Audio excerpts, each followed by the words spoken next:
जैसा मैंने पिछले वीडियो में बताया था आपको कि किसी भी क्वेश्चन को आप अवकल समीकरण में कैसे हल करते हैं, उसका दो सवाल लगे हैं। उसके आगे बताते हैं कि आप उनके सवाल को कैसे हल करेंगे, वो कुछ टाइप से बनते हैं और कितने सवाल उसके हैं देखिए।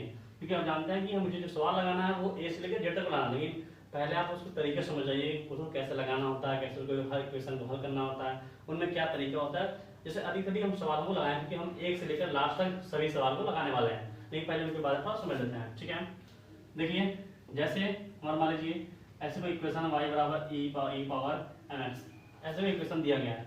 अगर मुझे इसको बदलना है अवकल समीकरण में, तो हम पहले ये देखेंगे कि उसमें सबसे पहले हम क्या देखते हैं, अवकल समीकरण बनाने समय हम पहले ये देखते हैं कि उस इक्वेशन में जिसको मुझे अवकल समीकरण में चेंज करना है, मुझे पहले ये देखना है कि उस इक्वेशन में सबसे अधिक कितने कांस्टेंट हैं। हम जानते हैं कांस्टेंट किसे मानना होता है, तो ए से लेकर जेड तक साई फाई ईटा इन सबको मुझे क्या करना है, कांस्टेंट मानना होता है। ठीक है, तो हम ये देखना है कि इक्वेशन पहले क्या करते हैं, अवकल समीकरण बनाने के लिए सबसे पहले हम क्या करते हैं, क्योंकि मुझे क्या करना है, इसको अवकल समीकरण बनाना है, इसको मुझे क्या करना है, अवकल समीकरण बनाना है, अवकल समीकरण क्या करना है, बनाना है। इसमें कोई भी तरीका देखिए,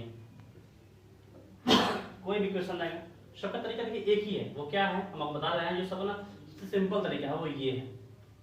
इस इक्वेशन वाले आपको करना क्या, अवकल समीकरण में आपको कुछ बातों को याद रखना है। क्या पहला हमारा क्या है, पहला हमें समझना है कि इसमें पहले गिवन है कितने कांस्टेंट हैं, और कांस्टेंट किसको मानना होता है, तो A B C D E F G H, ऐसे ए से लेकर जेड तक, साई ईटा फाई, जो भी हमारा सिग्मा इस टाइप के अगर कांस्टेंट आते हैं तो उनको हम क्या करना है, कांस्टेंट में ही लेना होता है। यहाँ देखते हैं पहले क्या करेंगे, पहले कांस्टेंट गिन लेंगे। y बराबर e की पावर क्या है, mx है। तो चूंकि हम जानते हैं क्या e, जैसे हम लिखते हैं लॉग, तो लॉग का बेस, जो उसका बेस होता है वो ऐसे मान लीजिए हम 20 लिख दिए, फिर x स्क्वायर ऐसे लिख दिए, कुछ भी ऐसे लिख दिए, तो हम जानते हैं अगर यहाँ कुछ नहीं लिखा, इसके बेस में कुछ नहीं लिखा, तो हम क्या मानते हैं, बेस को हम क्या मानते हैं, e मानते हैं। जिससे e हमारा क्या होता है, e हमारा होता है लॉगरिथम, e को हम कहते हैं क्या है, ये हमारा चरघातांकी है। e को हमारा ये चरघातांकी मतलब क्या होता है, एक तरह से इसका नाम होता है एक्सपोनेंशियल, इसे हम कहते हैं एक्सपोनेंशियल, जिसका e का वैल्यू जो होता है, e का वैल्यू इसका मान होता है 2.718। e का वैल्यू जो होता है हमेशा, जो लाख के बेस में e होता है उसका वैल्यू होता है 2.718, इसका वैल्यू होता है। तो हम समझते हैं ये हमारा क्या है, बेस है, तो इसको हम कांस्टेंट नहीं लेते हैं, बल्कि हमें क्या लेना है, a से लेकर z तक साई फाई ईटा ऐसे कुछ होता है, तो उनको मुझे क्या करना है, कांस्टेंट में शामिल करना है। देखते हैं आगे हमारा कितने कांस्टेंट, एक कौन, ओनली m। ठीक है, तो मुझे इसका अवकलन करना है, कितनी बार करना होगा, जितने कांस्टेंट लेंगे उतने बार अवकलन करना है। तो चूंकि इसमें कितने कांस्टेंट हैं, एक ही कांस्टेंट, तो मुझे क्या करना है, इसको एक ही बार अवकलन करना होगा। तो देखते हैं कैसे अवकलन होता है, डी dx ऑफ y, एक बार इसका अवकलन करना है। ठीक है, कैसे अवकलन करेंगे, तो चूंकि पहली बात अवकलन करते समय ये हम समझ लेते हैं कि जितने हमारे फार्मूला होता है, जैसे अगर आपने नहीं देखा होगा फिर देख लीजिए आप, जैसे हम इधर आपका एक चार्ट बना रहे हैं जिससे आप पढ़ने में आपको आसानी हो जाएगी फर्स्ट अवकलन में।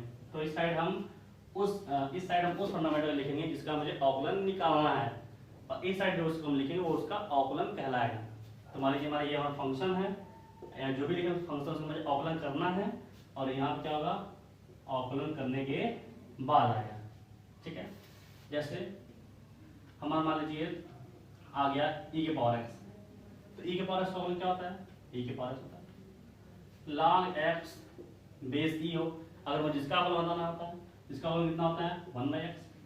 ठीक है, मैं इसको नंबर दे रहा है, नंबर फर्स्ट, नंबर सेकंड से दे रहा है, नंबर थर्ड, कोई कांस्टेंट है, जैसा मैं बताया वो कांस्टेंट, कोई भी constant a b c d 10 15 25 कुछ भी, चाहे माइनस में चाहे प्लस में, कोई भी अगर कांस्टेंट है उसका अवकलन कितना होगा, हमेशा उसका अवकलन क्या होगा, 0 होगा।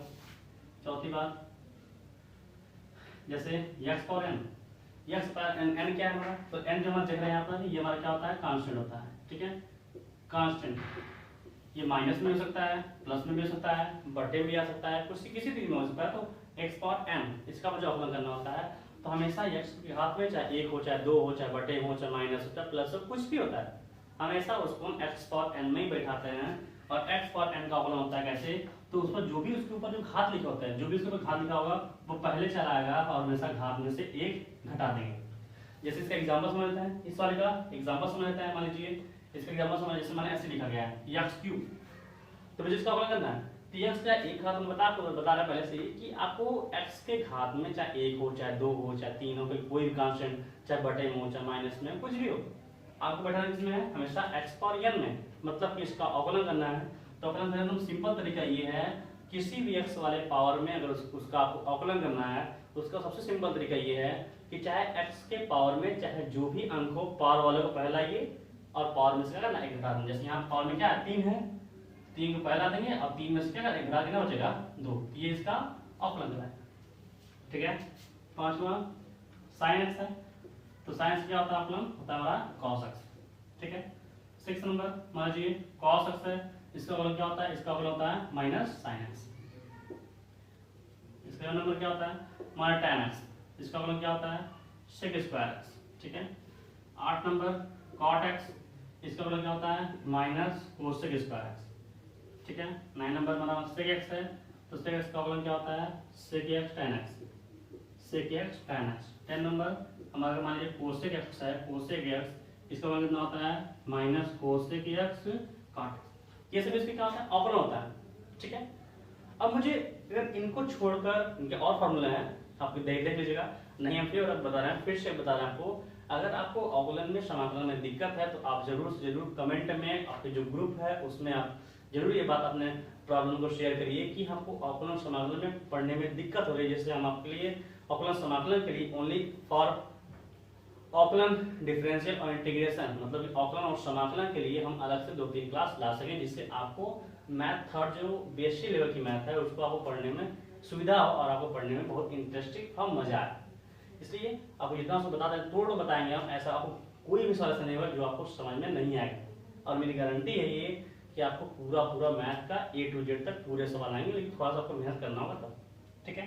तो समझ लेते हैं, यहाँ पर हम जानते हैं इसका और फॉर्मूला होता है, जैसे साइन इनवर्स x का अवकलन क्या होता है, कॉस इनवर्स का अवकलन क्या होता है, सब मतलब ऐसे अवकलन मैंने बहुत है। अभी तो इतना ही लिख रहे हैं, आप समझ गए, नहीं तो आपको अलग से हम 3-4 वीडियो में, आपको 2-3 वीडियो में आपको हम जरूर से अवकलन समाकलन के बारे में बता देंगे, यदि आपको प्रॉब्लम होगी तो। ठीक है।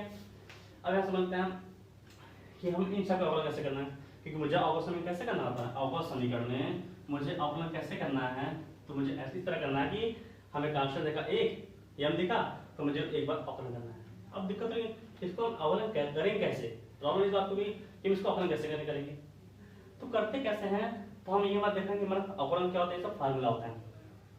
अब इनको कैसे करना है देखिए, जहां जहां इसमें आप x देख रहे हैं, जहां जहां पे आप यहाँ पे x देख रहे हैं, अगर वहां पे आपको कोई भी सवाल अवकलन का लगा रहे हैं वहां पर x ही है, तो आप इसका अवकलन सीधे लिख दीजिए। इसका अवकलन ये होता है, जैसे मान लीजिए log x बेस e लिखा है, इसका अवकलन 1 हो गया, tan x बेस क्या हो गया, sec स्क्वायर x हो गया। तो जहां जहां x है उसका अवकलन सीधे लिख देंगे, लेकिन अगर जहां जहां x है, x को छोड़कर उसके साथ में कुछ जुड़ जाएगा, घट जाएगा, गुणा हो जाएगा, भाग हो जाएगा, तो ऐसे सवालों में अगर आपको उसका अवकलन करना है तो सबसे पहले ध्यान रखिएगा कि आप उस पद को x मानेंगे, अपने मन मानेंगे जिसको आपको अवकलन करना है। ठीक है। तो हम देख रहे हैं कि हमारा ये इसको मुझे अवकलन करना है, हमारा फॉर्मूला किसका होता है, e के पावर x का, लेकिन यहाँ क्या है, mx है। तो हमें क्या बताया आपको कि जहां जहां इसमें x है, अगर वहां पर x ही ओनली है, मुझे उसका अवकलन करना है तो सीधे उसका फॉर्मूला लिख देंगे। लेकिन अगर जहां जहां इसमें x दिख रहा है, अगर x को छोड़कर उसमें कुछ जुड़ गया, कुछ घट गया, कुछ गुणा हो गया, तो भाग हो गया, तो ऐसे कंडीशन में जहां पर x में गुणा होगा, जोड़ घटाना होगा, उसको सबसे पहले आप x मानकर उसका अवकलन कर देंगे। ठीक है। तो e पर mx है, तो आप हमने क्या किया, हम जानते हैं e के पावर x क्या होता है, e के पावर x, लेकिन x सब क्या है, m गुणा में है, तो क्या करना होगा, मुझे इसको पहले क्या करना होगा, x मान लेना है, पहले मान लेंगे अपने मन में कि हमारा क्या है, x है। तो e के पावर x का अवकलन क्या होगा, e के पावर x, लेकिन आपने इसको x अपने मन में माना है, ये x नहीं क्या है, mx है। तो आप जिसको अपने मन में अवकलन मार लेंगे, तो आप जिसको अपने मन में x मानेंगे उसका फिर से आपको अवकलन करना होगा, तभी वो पूरा अवकलन कहलाएगा। मतलब mx का, इस mx का क्या करना होगा, इस mx का मुझे फिर से अवकलन करना होगा, जिसको हम x मानेंगे, इसी नहीं कहीं पर भी जिसको आप x माने हैं, x मानने के बाद अवकलन कर दीजिए, लेकिन जिसको आप x मानेंगे आप उसका जब तक नहीं करेंगे तब तक वह अवकलन नहीं पूरा होगा। ठीक है। तो ये हमारा mx हो गया, तो एक बार mx इंटू हमने फिर अपने बताया इसका मुझे अवकलन करना है, तो मुझे हमने फिर से अपने बताया कि अगर किसी कांस्टेंट के साथ x वाला पद है तो x वाले पद का ही अवकलन होगा, कांस्टेंट जैसे का तैसे होगा। तो ये इसके साथ में जैसे तैसे होगा, और x का अवकलन कितना होता है 1। अब इससे पहले हमने सवाल में बताया था, इससे पहले वीडियो का सवाल में x का अवकलन बताया था, वैसे ही x का अवकलन क्या होगा 1। कितना आ गया d dx ऑफ y बराबर क्या होगा m e के पावर mx। ये हमारा ठीक है, ये हमारा आ गया। तो अब हमारा जब ये आ गया तो हम क्या देखना है इसमें कि हमने मुझे लगा कि जो हमारा इक्वेशन है मुझे इसको बदलना है अवकल समीकरण में, तो m देखा हमने, क्योंकि देखिए आपको इस सवाल को इसलिए हम थोड़ा शॉर्ट में बता रहे हैं क्योंकि अभी आपका क्लास स्टार्ट है, तो आपको पहले इसका बेस समझ लेना है। इसको बेस अगर आप समझ लेंगे तो आपको सवाल लगाने में कोई दिक्कत होगी नहीं। अब मेरा उद्देश्य सिर्फ सवाल लगाना नहीं, बल्कि आपका ये होना चाहिए कि आपको पूरी सवाल और उसके जितने भी जो उसके बेसिक हैं आपको पूरी नॉलेज हो जाए, क्योंकि बेसिक जैसे मेन है। अगर आपका बेस तैयार है तो आपको कोई भी सवाल लगाने में दिक्कत नहीं, इसलिए थोड़ा बेसिक जरूरी बता रहे हैं, ठीक है। अब हमने क्या किया, एक बार हमने m देखा, कांस्टेंट देखा, तो हमने क्या किया, एक बार इसका अवकलन कर दिया, ठीक है। यहाँ तो हम अवकलन किसे कहते हैं, हम अवकलन उसे कहते हैं जिसको हम कांस्टेंट देखे हों उसको उतनी बार अवकलन कर दें और वो क्या हो जाए, हट जाए। तो हमने किसको माना कांस्टेंट, m को माना। तो क्या यहाँ पर m हटा है, नहीं हटा। अब यहाँ पर आ गए, यहाँ पर आ गया, तो हम कह सकते हैं कि e के पावर जो mx है, अगर हम इसको ध्यान से देखेंगे, इसको हटाना है तो e पावर mx हम क्या लिखते हैं, y लिखते हैं। तो यहाँ पर मान लीजिए इसकी जगह हम क्या लिख देंगे, इसके लिए क्या लिख देंगे, इसके हम लिख देंगे y। तो मान लीजिए ये तो m हट गया, लेकिन ये जो m है ये तो नहीं हटा, जब तक हटेगा नहीं तब तक ये अवकल समीकरण बनाएगा नहीं। तो हम कैसे करते हैं, तो हम क्या करते हैं, जब मुझे यहाँ से हटाना होता है तो इसके ऊपर जितने इक्वेशन है उनकी सहायता लेंगे। तो इसके ऊपर इक्वेशन कौन सा है, इसके ऊपर हमारा इक्वेशन कौन सा है, यही तो है बस, यही तो है बस, यही तो है। मुझे इसी का तो इक्वेशन मुझे पता है, क्योंकि इससे पहले मैंने सवाल में क्या बताया आपको, उसमें क्या था, 2 इक्वेशन थे, लेकिन इसमें कौन है, इसके ऊपर ये तो अवकलन वाले ही थे हमारे। तो ये हमारे इसके ऊपर इक्वेशन कौन सा है, बस ये था। अब इसकी सहायता से क्या करना है, मुझे m का मान निकालना होगा। अब हम देख रहे हैं m का मान निकालना होगा। अब सोचने वाली बात ये हमारी है कि अगर मुझे m का मान निकाल लेते हैं, कैसे निकालेंगे, ये तो ऊपर है, ये हमारा पावर में चला गया। तो अब पावर में चला गया, इसको मुझे मान निकालना, तो कैसे करना होगा। तो मुझे ये बात पता होती है कि अगर कोई चीज पावर में है उसको मुझे पहले लाना है, अगर मुझे उठाकर उसको पहले लाना है तो पावर को पहले लाने का बस एक ही तरीका है, वो है लॉग। लॉग को छोड़कर ऐसा कोई चीज नहीं है कि जो उसको पहले ला सके। इसलिए क्योंकि मुझे m अगर पहले नहीं आएगा तो मुझे मान मिलेगा ही नहीं, इसलिए क्या करेंगे, यहाँ से हम क्या कर देंगे, यहाँ से दोनों पक्षों क्या करेंगे, लॉग लेंगे। तो दोनों इक्वेशनों में दोनों पक्षों में लॉग लेने पर, तो लॉग दोनों पक्षों में लेंगे हम, क्या होगा, लॉग y। एक बात और, इसे हम क्या कर देंगे, यहाँ क्या मान लेंगे, समीकरण में से क्या मान लेंगे, एक मान लेंगे। इसे एक मान सकते हैं लेकिन हम यहाँ मान लेंगे, ठीक है, क्योंकि दो इक्वेशन तो बने नहीं है, इसलिए किसी इक्वेशन में मान लेंगे, क्योंकि मुझे यहाँ पर ही मान रखना है, ठीक है। log y बराबर कितना लगा, log e के पावर mx होगा, ऐसे लगेगा कि दोनों पक्षों में log लेंगे, ठीक है। log y बराबर, और यहाँ पर देखिए log कभी भी ऐसे लिखा होता है, उसके बेस नहीं लिखे गए, यहाँ पे बेस नहीं लिखा, कहीं पर लिखा गया है। तो अगर बेस नहीं लिखा तो समझिएगा हमेशा क्या होता है, बेस e कौन सा होता है हमारा, एक्सपोनेंशियल e। ये हमारा बेस e, जिसका वैल्यू कितना होता है हमेशा याद रखिए 2.718 e का ये वैल्यू होता है, ठीक है। तो यहाँ कुछ नहीं, क्या मानेंगे, e मानेंगे, ठीक। तो बताइए अब log e के पावर mn होता है, तो हम जानते हैं log की प्रॉपर्टी क्या होती है, log की प्रॉपर्टी हमारी जो log अगर m की पावर n है, इसकी प्रॉपर्टी क्या होती है, तो घात क्या होगा, पहले चलाते हैं, मतलब कि n log क्या होता है, n क्या होता है, पहले चलाता है, ठीक है। तो ये हमारा क्या चलाएगा, पहले चलाएगा, मतलब कह सकते हैं कि mx log क्या बचा है, e। और यहाँ पर बेस में बेस कितना मानेंगे, e मानेंगे, तो log का वैल्यू और बेस क्या है, समान है। यही पर नहीं, कभी भी अगर log का मान और वैल्यू बेस अगर दोनों इक्वल हैं तो हमेशा उस log का मान होता है कितना, 1। उस log का हमेशा वैल्यू कितना होगा, 1 होगा। तो कह सकते हैं कि log y बराबर mx इंटू क्या होगा, 1 होगा, क्या बराबर मिलेगा, mx मिलेगा। तो यहाँ से m का मान निकाल सकते हैं, तो ये बराबर कितना आएगा हमारा, इसको बटे कर देंगे, इसको बटे कर देंगे x वाले को, तो क्या होगा, log y बटे कितना होगा, x। इसी m का मान उठा क्या करेंगे, यहाँ पर भर देंगे समीकरण नंबर 1 में। तो क्या मिल जाएगा, d dx ऑफ y बराबर m का मान क्या भर देंगे, भर देंगे log y बटे x इंटू e के पावर mx बराबर यहाँ से क्या भर देंगे, हम y भर देंगे, ठीक है।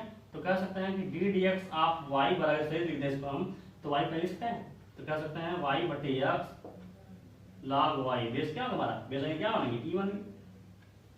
तो हम देख रहे हैं कि हमने क्या देखा, एक कांस्टेंट देखा, हमने इसे क्या किया, एक बार अवकलन कर दिया, तो क्या इसमें यम है, नहीं है, तो ये हमारा क्या कहलाएगा, ये हमारा अवकल समीकरण कहलाएगा। ठीक है, इसे आप लोग नोट कर लीजिए। ठीक है, इस पूरे वाले को आप नोट करके, और एक बात और, पूरे अवकलन समाकलन के फार्मूला है, जितना तरीका है, सभी को आप अच्छी तरीके से याद कर लीजिए, क्योंकि उसके बिना आपको सवाल नहीं होने वाले हैं। अगर आपको दिक्कत होती है कि मुझे अवकलन समाकलन दिक्कत होती है, तो आप जरूर कमेंट में और ग्रुप में बताइएगा, जिससे कि हम अलग से आपके लिए अवकलन समाकलन के 2-3 वीडियो आपके लिए ला सकें। ठीक है, धन्यवाद।